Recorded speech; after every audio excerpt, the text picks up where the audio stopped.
Bruno já esteve aqui com a gente, seja bem-vindo novamente. Tudo bem com você, Bruno? Muito obrigado pelo convite, um prazer estar aqui, tudo certo.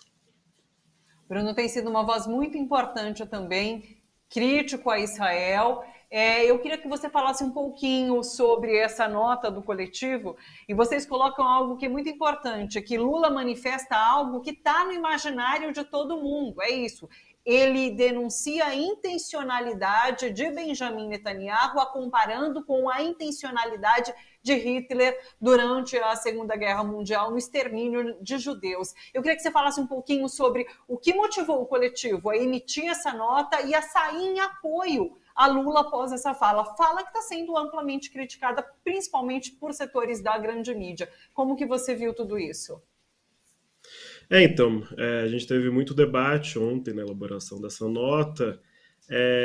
Eu acho que o ponto, do meu ponto de vista particular, não falando em nome do grupo, talvez o Holocausto nazista não seja o melhor exemplo, né, para a gente entender o genocídio israelense da Palestina, enquanto uma referência histórica, né? Diversas pessoas têm comentado, concordo com isso, né? É, Outros genocídios coloniais da história ajudam a explicar melhor, né? Como o genocídio feito no Congo, na Namíbia, genocídio aqui nas Américas e tudo mais, os povos indígenas e tudo mais, né? E, apesar do nazifascismo, né, ter tido inspirações coloniais bastante abertas e claras, particularmente do colonialismo alemão na África, né, e do colonialismo americano. Mas está no imaginário, e é isso que a gente coloca, porque tem esse ponto em comum que são os judeus, né?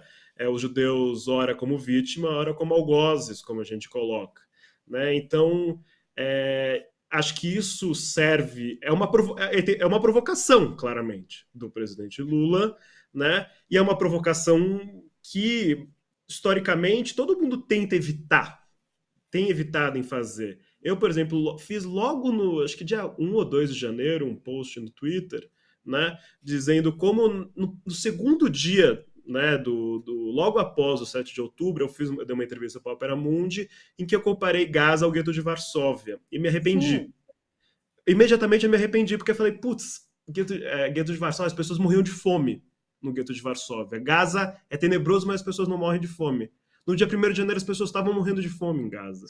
Né? Então a história nos mostra semelhanças das políticas nazistas, não do extermínio com câmaras de gás e tudo mais. Né? Solução final, ainda não chegamos nessa etapa. Mas o grande objetivo, eu acho, é evitar que chegue. Né? Sim. É para isso que a gente tem uma legislação de genocídio, é para isso que a gente tem uma Corte Internacional de Justiça, né? Que em 1941, quando o genocídio já estava em curso, que ele fosse interrompido por instrumentos internacionais que existissem, né? E que a gente não tivesse que ter mais 4 anos de genocídio que levou a um extermínio praticamente completo dos judeus na Europa. Né? Então é isso que está no imaginário. Né? Todo mundo que vê Israel cometendo um genocídio pensa no Holocausto nazista. Né? E há semelhanças. Não é o mesmo processo, mas certamente há semelhanças, porque ambos são processos genocidas, né? Cada um com as suas particularidades, porque todo processo genocida tem particularidades e tem diferenças. Né? Mas essa coisa do o judeu estar em ambos, né? E do Holocausto ter essa membrana de ser algo incomparável, algo sagrado, inclusive, para o Ocidente, né?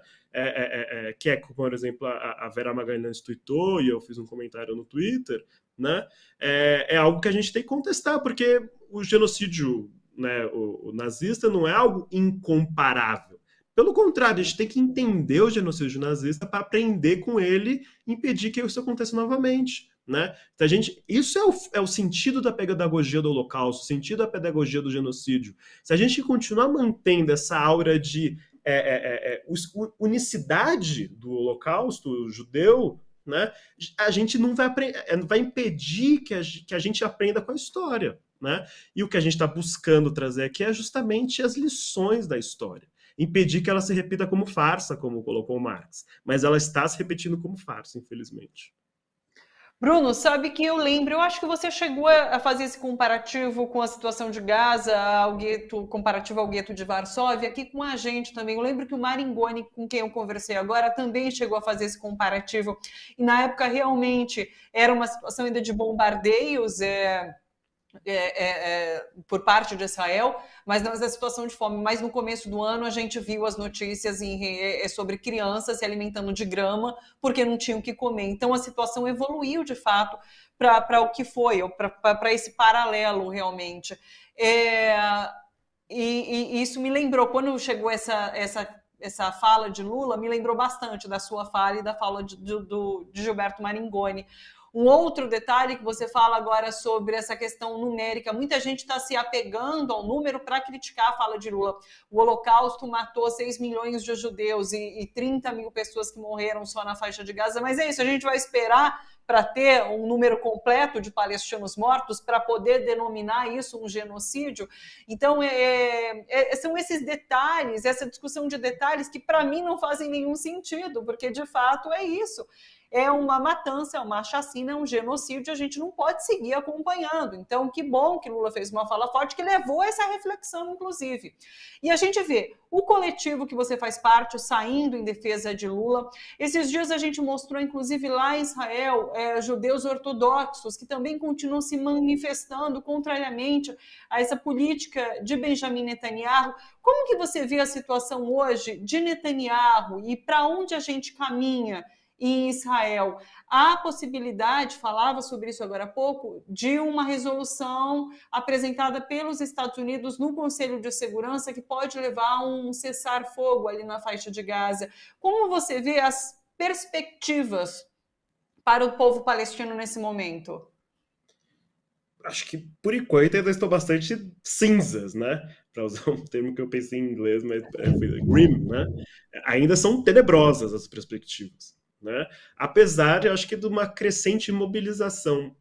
Eu não sei se tem correlação direta ou não, né? Mas acho que é algo que vinha já num crescente, e eu acho que a fala do Lula vem parte desse crescente, acho que o Lula provoca nada disso. Acho que a fala do Lula e o seu impacto no cenário internacional mostra a importância do presidente, né? E da opinião do presidente e da diplomacia brasileira, né, nisso, mas acho que vinha um crescente nas últimas semanas de urgência de interrupção do genocídio.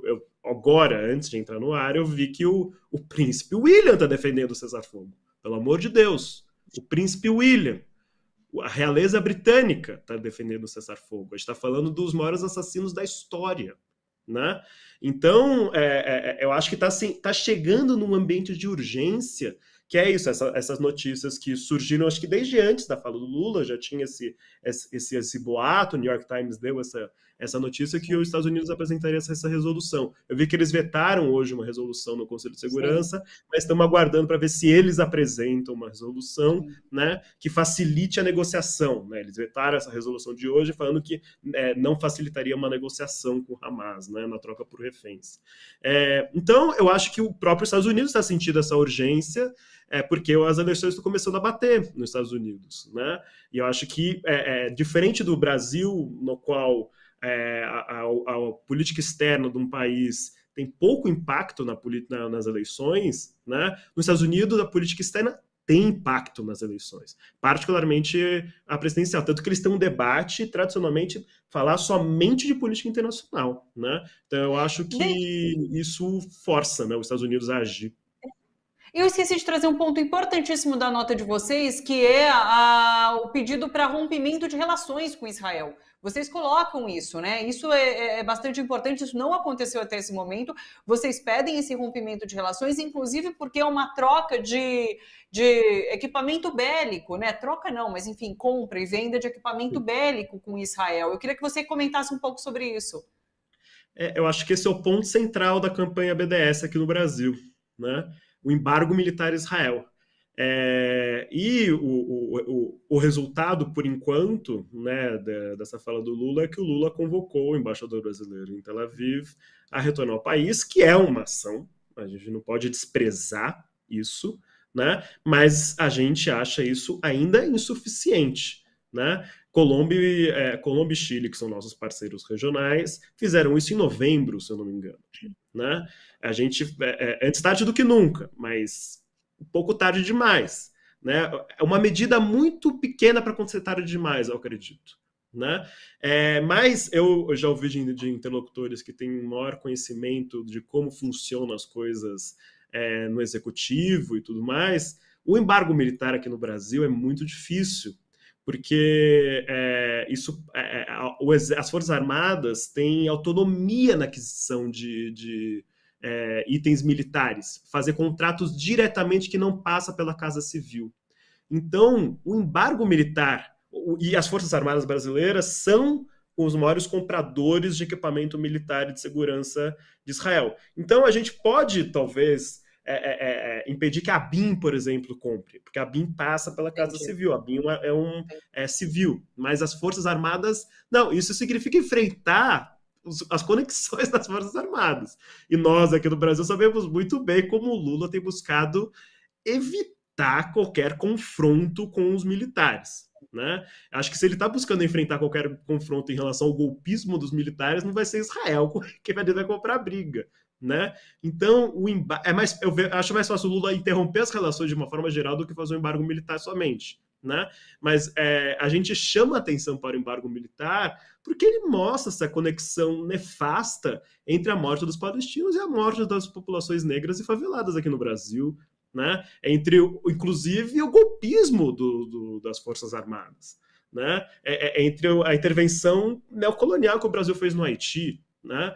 Então, essas conexões são gritantes e impedem do meu entender, no nosso entender, de uma forma geral, uma ação verdadeiramente ética, inclusive, do Brasil em relação a isso. Como assim o Brasil critica Israel, defende cessar-fogo, não sei o que lá, e continua comprando arma? Eu entendo, eu estou expondo aqui as contradições, os limites de você impor um embargo militar, mas isso é uma contradição gritante que a gente vai chamar a atenção sempre que puder.